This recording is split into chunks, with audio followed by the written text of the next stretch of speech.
সেলিমের সাথে কথা বলার পরে ওর এই উপলব্ধি হলো, ক্ষমা চাইলেন। এটা যদি ঘটে তাহলে তো বলতে হবে সেলিম ভালো কাজ করেছেন। এই রাজ্যের সম্পাদক হিসাবে সেলিম, ধরুন তিনি বললেন যে হুমায়ুনের সাথে সার্বিক নির্বাচনী সমঝোতা হওয়া উচিত, অসুবিধে কি আছে? এই যে তোলপাটটা হচ্ছে, এর পেছনে কি একটা আগাম ঝড়ের ইঙ্গিত আছে? তৃণমূল এবং বিজেপিকে যারা পরাজিত করতে চাইবে তাদের সকলের সঙ্গে কথা বলতে আমরা রাজি। অনেকেই মনে করছেন হুমায়ুন তৃণমূলের হাতে তামাক খাচ্ছে, অনেকে মনে করছেন বিজেপির হাতে তামাক খাচ্ছে। আসলে কার হাতে খাচ্ছে এটা বোঝার মধ্যে কোনো অপরাধ নেই। হুমায়ুন একটা রাজনৈতিক দলের কথা ঘোষণা করেছেন, আর এখন পর্যন্ত একটা মসজিদ নির্মাণের কর্মসূচি ঘোষণা করেছেন। হুমায়ুন ভয়ঙ্কর রকমের সাম্প্রদায়িক উস্কানিমূলক বক্তৃতা করেছেন, বলেছেন সেই বক্তৃতা মমতা ব্যানার্জির বিশেষ নির্দেশে। আমার ধারণা বামপন্থীদের অমিত শাহ সার্টিফিকেটের প্রয়োজন নেই। আমি একজন বামপন্থী হিসেবে এই সার্টিফিকেটটা চাইছি না। অমিত শাহ দলের এই রাজ্যের সভাপতি তো বলেছেন, লেবার রুমে আদবানি আর বাজপেয়ী না থাকলে পরে তৃণমূল কংগ্রেস জন্মাতো না। স্যার, ইতিমধ্যেই রাজ্য রাজনীতি তোলপাড় কার্যত সেলিম এবং হুমায়ুনের সংক্ষিপ্ত আলাপ আলোচনা বা বৈঠকে। তৃণমূলের মুখপাত্র তিনি বলছেন যে দেউলিয়া রাজনীতির পাত্র নিয়ে ওই মন বুঝতে যাচ্ছেন সেলিম। আচ্ছা, হুমায়ুন যখন কংগ্রেস থেকে তৃণমূলে গেল তখন কি রাজ্য রাজনীতি তোলপাড় হয়েছিল? হুমায়ুন যখন তৃণমূলের এমএলএ হয়ে তৃণমূলের মন্ত্রী হলো, তারপর আবার মন্ত্রী থেকে বাদ গেল, তারপরে আবার কংগ্রেসে গেল, আবার বিজেপিতে গেল, তখন কি তোলপাড় হয়েছিল? আবার বিজেপি থেকে তৃণমূলে এসে আবার এমএলএ হলো, তখন কি তোলপাড় হয়েছিল? তাহলে যত তোলপাড় সব সিপিএমের সম্পাদকের সঙ্গে কথা বললে কেন? সিপিএম তো শূন্য, সিপিএম তো অপ্রাসঙ্গিক। তৃণমূল তো বলে যে সিপিএমকে দূরবীন দিয়েও খুঁজে পাওয়া যায় না। তৃণমূল বিজেপি তো বলে যে 2026-এর নির্বাচনে তৃণমূল সিপিএম সাইনবোর্ড হয়ে যাবে। তো যারা সাইনবোর্ড হয়ে যাবে, যারা অপ্রাসঙ্গিক, যাদের দূরবীন দিয়ে খুঁজে পাওয়া যায় না, তাদের রাজ্য সম্পাদক কার সাথে কথা বলল না বলল তা নিয়ে তোলপাড় হবে কেন? কোথাও একটা রাজনৈতিক ভয় কাজ করছে। সেটা তো যারা তোলপাড় হচ্ছে তারা বলতে পারবে। তোলপাড় হয় কখন? তোলপাড় হয় বড় কোনো ঝড় হলে, তোলপাড় হয় সুনামি হলে, তোলপাড় হয় ভূমিকম্প হলে। তাহলে এই যে তোলপাড়টা হচ্ছে, এর পেছনে কি একটা আগাম ঝড়ের ইঙ্গিত আছে? এর পেছনে কি একটা আগাম ভূমিকম্পের ইঙ্গিত আছে? আগাম সুনামির ইঙ্গিত আছে? যাদের ভেতর তোলপাড় হচ্ছে, আপনি বললেন তৃণমূলের নেতারা বলছে, তারা বলতে পারবে যে তারা এর ভেতর থেকে ঝড় দেখতে পাচ্ছে, না সুনামি দেখতে পাচ্ছে, না ভূমিকম্প দেখতে পাচ্ছে, না বন্যা দেখতে পাচ্ছে। এটা তারা বলতে পারবে, আমি বলতে পারবো না তারা কেন তোলপাড় হচ্ছে। স্যার, আরও একটি বিষয়, এই যে হুমায়ুন কবির, ইনি একাধিক দলবদলু একজন নেতা। আমার প্রশ্ন হচ্ছে, সেলিম বাবু তথা আমরা বামপন্থীদের যেভাবে চিনি আদর্শগত এবং নৈতিক বোধের জন্য, তার সঙ্গে বৈঠক করাতে কি এই যুবনেতা, বামপন্থী যারা যুবনেতা, এসএফআই বা ডিওএফআই একাধিক নেতা, তাদের মধ্যে কি ভাবাবেগ বা আদর্শের কোনো আঘাত পড়েছে বলে মনে হয় আপনার? দেখুন, প্রথম কথা হচ্ছে যে সেলিম কিংবা সিপিআইএম তাদের ঘোষিত স্ট্যান্ড কি? তৃণমূল এবং বিজেপিকে যারা পরাজিত করতে চাইবে তাদের সকলের সঙ্গে কথা বলতে আমরা রাজি। কথা বলতে আমরা রাজি। সেটা রাজনৈতিক দল ছাড়িয়ে কোনো সংগঠন, ইভিন কোনো ব্যক্তি, এই পর্যন্ত প্রসারিত। তাহলে কথা বলবার জন্য যে পরিধিটা নির্দিষ্ট আছে, সেই পরিধিটা তৃণমূল বিজেপি বিরোধিতা হচ্ছে একমাত্র শর্ত, আর কোনো শর্ত নেই। এইবার প্রশ্ন হচ্ছে হুমায়ুন তৃণমূল বিজেপির বিরোধী কিনা।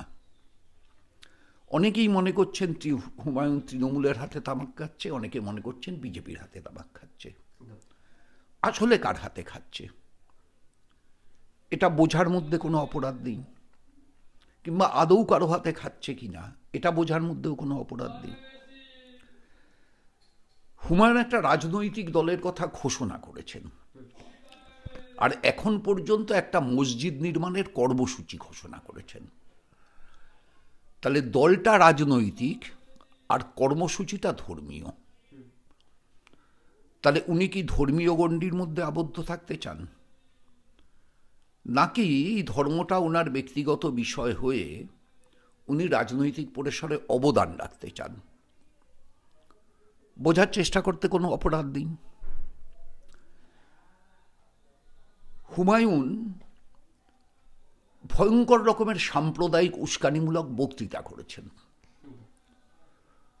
বলেছেন সেই বক্তৃতা মমতা ব্যানার্জির বিশেষ নির্দেশে অধীর চৌধুরী এবং মোহাম্মদ সেলিমকে হারানোর জন্য তিনি করেছিলেন।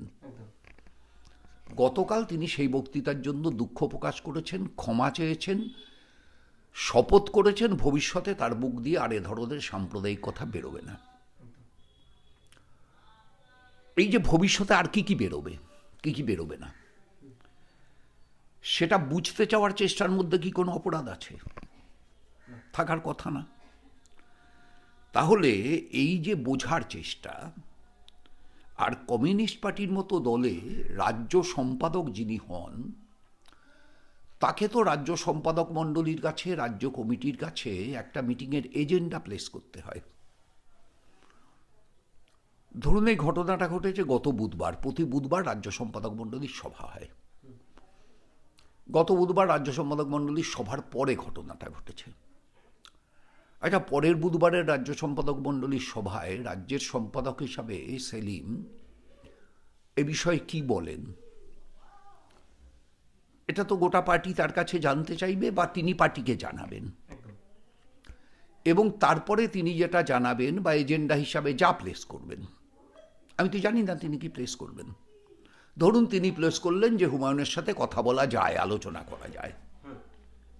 ধরুন তিনি প্লেস করলেন আমি কথা বলে যা বুঝেছি ওর সাথে আর কথা বলার কোনো প্রশ্ন আসা উচিত না।